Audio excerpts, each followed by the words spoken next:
السلام علیکم ورحمۃ اللہ وبرکاتہ۔ الحمدللہ رب العالمین والصلاة والسلام علی سید المرسلین محمد وآلہ وصحبہ اجمعین، اما بعد۔ قرآن کریم کی تلاوت کے آداب۔ برادران اسلام، پچھلے درس میں قرآن کریم کی تلاوت کے فضائل و برکات کا بیان ہو چکا ہے۔ آج کی مجلس میں تلاوت کے آداب بتائے جا رہے ہیں جن کا لحاظ ہر تلاوت کرنے والے کو کرنا چاہیے۔ نمبر 1، تلاوت قرآن بھی ایک اہم عبادت ہے اور اس کی قبولیت کا دار و مدار بھی نیت پر ہے۔ اس لیے سب سے پہلے تلاوت کرنے والے کو اپنی نیت خالص کر لینی چاہیے اور عبادت سمجھ کر قرآن کریم کی تلاوت کا شرف حاصل کرنا چاہیے۔ ریا نمود اور دکھاوے سے اجتناب ضروری ہے۔ نمبر 2، قرآن کریم کی تلاوت یکسو ہو کر حضور قلب کے ساتھ کرنی چاہیے، جیسا کہ حدیث میں وارد ہے، قرآن پڑھو جب تک تمہارے دل متوجہ ہوں اور تمہیں یکسوئی حاصل ہو، اور جب تمہارے دل میں انتشار پیدا ہو جائے اور یکسوئی ختم ہو جائے تو اٹھ جاؤ، یعنی قرآن کی تلاوت بند کر دو۔ نمبر 3، کوشش ہونی چاہیے کہ قرآن کریم کے معنی سمجھ کر پڑھے جائیں، اس لیے کہ بغیر سمجھے قرآن کی تلاوت سے وہ لذت اور وہ فائدہ حاصل نہ ہو سکے گا جو اس کا مطلوب و مقصود ہے۔ نمبر 4، قرآن کریم کی تلاوت پاک و صاف اور باوضو ہو کر کرنی چاہیے، اس لیے کہ کلام الہی کی تعظیم اور احترام کا یہی تقاضا ہے۔ بدرجہ مجبوری بغیر وضو کے قرآن کی تلاوت زبانی کی جا سکتی ہے، لیکن حدث اکبر جس میں غسل کرنا واجب ہو سے پاکی بہرحال ضروری ہے۔ البتہ قرآن پاک چھونے کے لیے حدث اصغر و حدث اکبر دونوں سے پاکی ضروری ہے۔ نمبر 5، قرآن کریم کی تلاوت صاف ستھری جگہ بیٹھ کر کرنی چاہیے۔ گندے اور ناپاک مقامات یا شور و ہنگامہ کی جگہوں پر اس کی تلاوت سے احتراز کرنا چاہیے۔ نمبر 6، قرآن کریم پڑھنے سے پہلے اعوذ باللہ من الشیطان الرجیم پڑھ کر شیطان مردود سے ضرور پناہ مانگنی چاہیے۔ ایک آیت بھی پڑھنی ہو تو تعوذ ضروری ہے۔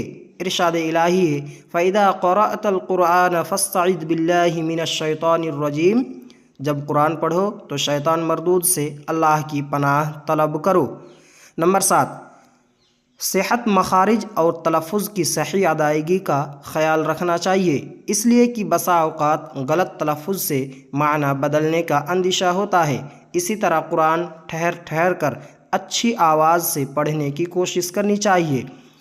حدیث میں باقاعدہ حکم ہے کہ زینوا القرآن باصواتکم، قرآن کو اپنی آواز سے مزین و آراستہ کرو۔ نیز دوسری حدیث میں ہے کہ حسنوا القرآن باصواتکم فإن الصوت الحسن یزید القرآن حسنا، یعنی قرآن کو اپنی آواز سے خوبصورت بناؤ، اس لیے کہ اچھی آواز سے قرآن کا حسن دوبالا ہو جاتا ہے۔ اسی طرح صحیح بخاری میں حضرت قتادہ سے مروی ہے کہ حضرت انس رضی اللہ عنہ سے سوال کیا گیا کہ اللہ کے رسول صلی اللہ علیہ وسلم قرآن کیسے پڑھتے تھے؟ تو انہوں نے جواب دیا کہ کھینچ کھینچ کر۔ پھر حضرت انس رضی اللہ عنہ نے بسم اللہ الرحمن الرحیم پڑھ کر عملی طور پر اس کی وضاحت کی اور بسم اللہ کو کھینچا، پھر الرحمن کو کھینچا، پھر الرحیم کو کھینچا۔ معلوم ہوا کہ خوب ٹھہر ٹھہر کر اطمینان سے قرآن پڑھنا چاہیے، البتہ دوران قرات بیجا تکلف سے احتراز کرنا چاہیے۔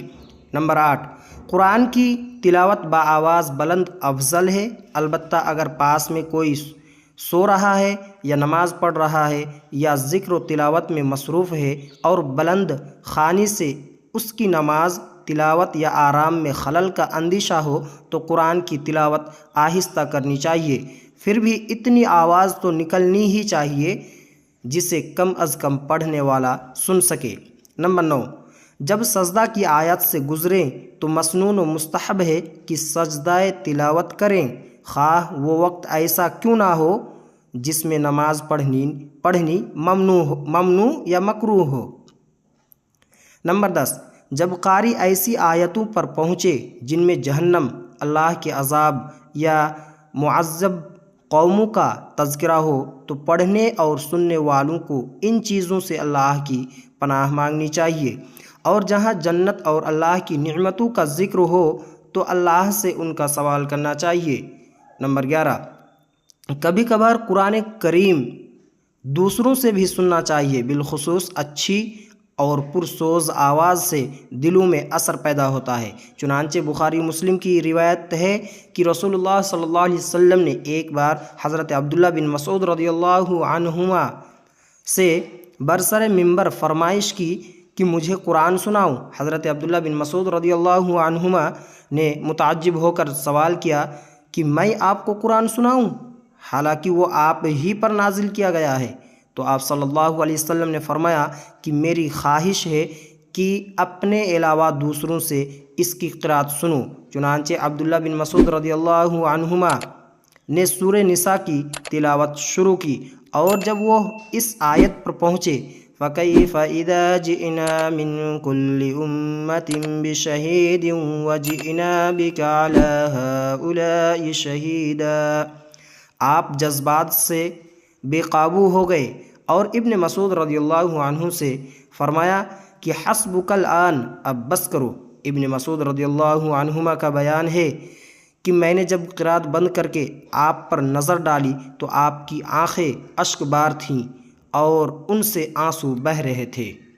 اس وقت اچھے قاریوں خصوصاً ائمہ حرمین شریفین کی تلاوت قرآن کی کیسٹیں دستیاب ہیں، کبھی کبھار انہیں سن کر اپنے ایمان میں تازگی پیدا کرنی چاہیے۔ نمبر 12، مسجدوں کے علاوہ گھروں میں قرآن کی تلاوت کا اہتمام کرنا چاہیے، اس سے گھروں میں برکت حاصل ہوتی ہے۔ چنانچہ ایک حدیث میں ہے کہ تم اپنے گھروں کو قبرستان نہ بناؤ، شیطان ہر اس جگہ سے بھاگ جاتا ہے جہاں سورہ بقرہ پڑھی جاتی ہے۔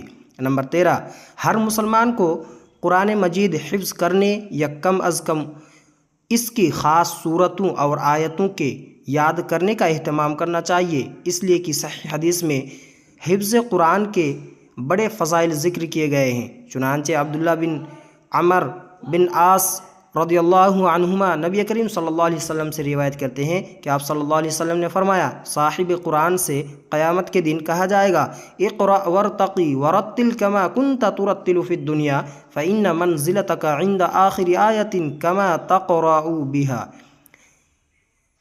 جو صورتیں یا آیتیں یاد ہو جائے ان کی حفاظت کرنی چاہیے اور انہیں دوہرا کر تازہ کرتے رہنا چاہیے۔ اگر کوئی مسلمان قرآن یاد کر کے بھول جاتا ہے تو اس کے لیے حدیثوں میں سخت وعید آئی ہے۔